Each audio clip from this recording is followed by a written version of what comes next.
and refuses to do so. This is should be a bipartisan issue. All Americans should be putting pressure on Donald Trump to do the right thing, not just because it's the right thing to do. All right, things are getting rather interesting. The 4 Democrat members of Congress, not from the state of Maryland, have all returned from El Salvador on their trip. Many people calling it a complete failure. We will dig into what they all have to say in these brand new interviews. However, this is the real story. This woman right here, Representative Ana Paulina Luna, a Republican out of Florida, she has officially been invited by the president of El Salvador to take a trip down to El Salvador and have a conversation. We'll dig into all of this, but let us first get to the Democrats. Is the message about due process and Abrego Garcia, for his part, not getting it and so forth, is that really resonating with your constituents right now?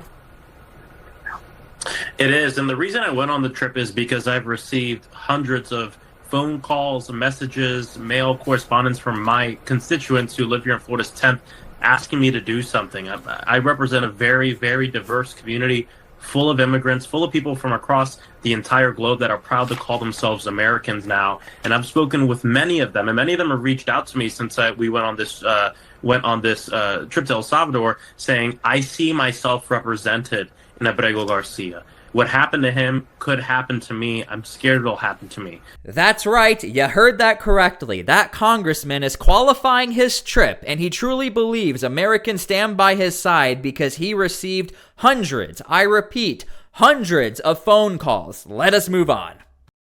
Good afternoon, everyone. I'm Congresswoman Yasamin Ansari. I represent Phoenix, Arizona. I am here with my colleagues to demand that Donald Trump facilitate the safe return home for Mr. Kilmar Abrego Garcia. The facts of this case are abundantly clear. Mr. Garcia was abducted. He is a father. He is a husband. He's a union member. His union leadership is advocating for him through the building trade, saying that he needs to come home. And he was wrongly deported here to a foreign prison in El Salvador. And our government has admitted that mistake. The Supreme Court of the United States, the highest court in the land, has said his return home must be facilitated by the United States government. So we are here today to demand that he is returned as soon as possible. Now, this is finally being talked about. Kilmar Abrego, when he's talked about in the American media, he is referred to as a Maryland man. We will get to that clip in a second. However, when these representatives go down to El Salvador, they don't talk about Maryland, they talk about the United States, or they say, I'm a representative from so-and-so. This congresswoman is a representative from Arizona. How much more confusion do you need to create for the people of El Salvador already? What's being called the Maryland man hoax, where an MS-13 gang member adjudicated by 2 different judges, I believe, is just simply being referred to as a Maryland man over and over again. I, from this podium, when The Atlantic published it, on that very first day, I came to this podium and said, this is wrong. The press in this room have this story wrong, and we have seen more and more evidence come to the table that we have had all along. We were always right. The president was always on the right side of this issue to deport this illegal criminal from our community. And it is despicable to see the media continue to refer to this individual as someone who is just a peaceful man living his life in Maryland. This was and always has been an illegal criminal, an MS-13 gang member, and a designated foreign terrorist, and the administration maintains our position to deport these individuals from our communities. All right, let's talk about Representative Ana Paulina Luna. She posted this picture of an invitation from the president of El Salvador, and she worded it as, I am honored to accept a personal invitation. Now, I'm going to be honest with you, not a lot of people are actually happy with this post because the way it was worded was implied that it was a personal invitation for her. But it turns out she does actually belong to, and she posted it, U.S. El Salvador Caucus. They even said, we are excited to announce that the caucus will once again be visiting the beautiful country of El Salvador. So again, conservatives are not really on board with this as much as like you would think they are, mainly because if we're going to be consistent, conservatives, Republicans, they were hating on the Democrats going down to El Salvador. Now, why is it okay for this Republican to go down to El Salvador? But again, I want to qualify this as she does belong to the group who is in charge of visiting El Salvador. It's all very confusing, but I'm just trying to give you guys all sides of the story here. You can leave your opinions down below how you feel about it. What happened to him could happen to me. I'm scared it'll happen to me. This is why we went. I went on behalf of my constituents, because if we wait till it's too late, then we can't say we did everything we could to stop it from happening. That's why we went. And here's the good thing. It's not about the four of us. This is about our country, retaining what makes this country exceptional. And we weren't the first people to go there. Obviously, Senator Van Hollen was the first to go there. We're not going to be the last. There's going to be more members going there to stand up for the Constitution, to stand up for due process. The Supreme Court decision has come down to say you need to facilitate the return of this man back to the United States so he can go through due process. And the administration is saying, no, we're not going to do it. In fact, we just had a meeting earlier today with the embassy, and we left that meeting with absolutely zero indication that this administration has is going to facilitate or wants to facilitate the return of Abrego Garcia back to the United States so he can go through due process. But we got to be clear, this isn't just about him.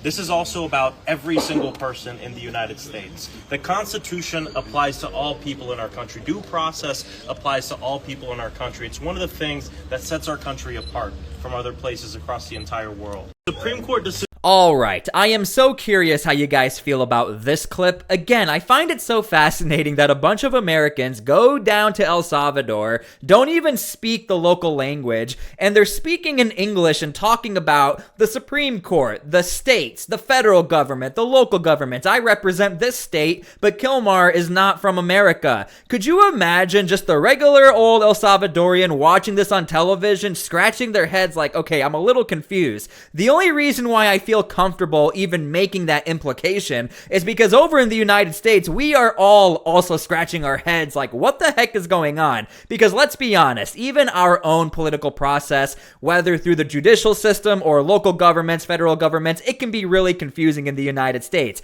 Imagine going to another country, not speaking their language and trying to explain it over there.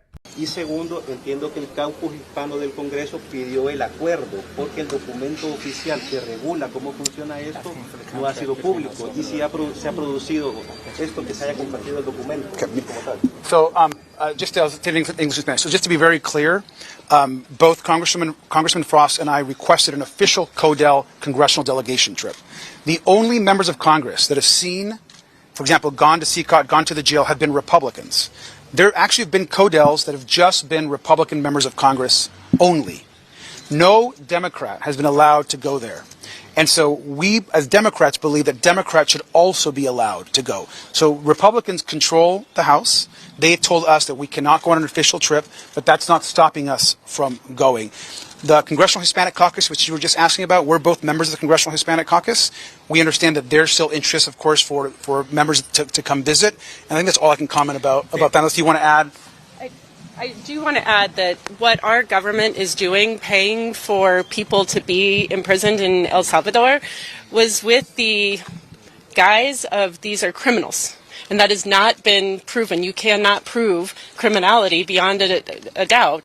And if you're wondering who's in the background, that is Kilmar Obrego's family attorney, or at least his legal representation within the United States. I've made videos about him. He's appeared on national television on like CNN, MSNBC talking about this. But again, I do find it so fascinating. The wording that these Americans are using down in El Salvador, talking about Democrats and Republicans, again, we have entire college courses, we have entire educational courses, even trying to explain to Americans what this all means. I just find it fascinating. They're down in another country trying to explain how we as Democrats, we should be looking at these prison systems for somebody who's not an American.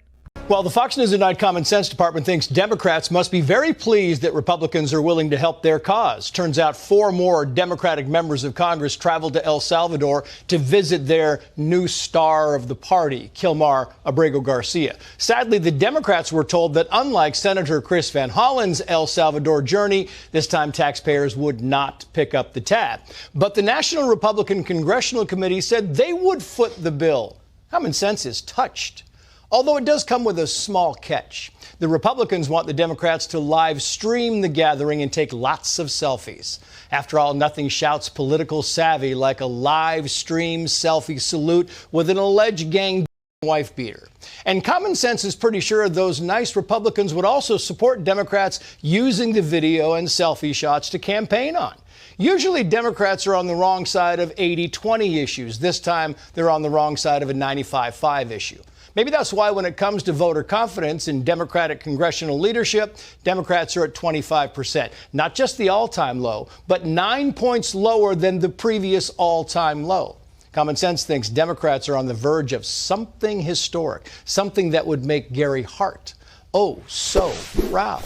And as my colleagues have said, there are so many others. I represent Arizona's 3rd district, an extremely diverse district where at our university, 50 foreign students had their visas revoked unexpectedly. We have Afghan refugees who've received notice that they need to return home. We have people who have been detained, a veteran detained and deported by ICE, a veteran who served 2 tours in Afghanistan. So this is not just about Kilmar. We need Kilmar to come home, but we are so concerned that if this is allowed to fly, that the Trump administration will be emboldened to continue.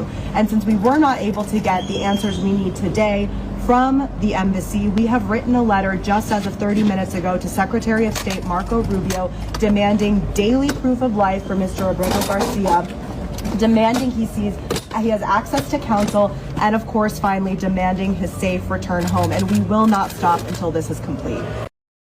Now, the expectation for these Democrats down in El Salvador was they are not going to leave until Abrego has been released from prison. But again, there are so many of these clips surfacing on MSNBC, CNN, and all around that it looks like they're back home already. I think that was like a couple days of a trip, but check out this clip.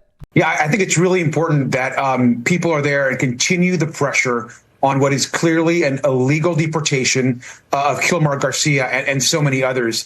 To be really clear, the United States Supreme Court has voted a 9-0 unanimous decision that Kilmar needs to be facilitated and have a return back to the United States. Lower courts have affirmed this. The Trump administration themselves have admitted that they sent Kilmar Garcia there on accident. So there is no reason why he should not be back home. And the real issue is really beyond an immigration story here or an immigration crisis. This is about the rule of law. It's about due process. It's about everyone in this country who under the Constitution is afforded due process, whether they're a U.S. citizen, a temporary resident on a student visa. That is a bedrock of the United States of America. Now, we had meetings yesterday, classified briefings with the U.S. ambassador, folks on the ground, Kilmar's family, very, very productive, putting a lot of pressure on the Salvadorian government and press to ensure that he is brought back home, but also lifting up the case of so many others that have also received no due process. And I will say that we feel good about our efforts to continue this pressure, and now the president needs to do the right thing. All right, if you are still watching this video, I really do appreciate it. The drama continues as far as the Democrats still supporting Mr. Kilmar Abrego, and right now Senator Van Hollen and Kilmar's lawyer, they are also all over television. I just made a recent video on that if you want to go check it out. But again, the point is, it looks like this drama is not going to end anytime soon, especially if Democrats think this is the right direction to take the DNC as a whole. Anyway, hope you guys enjoyed. God bless, and we'll see you all later.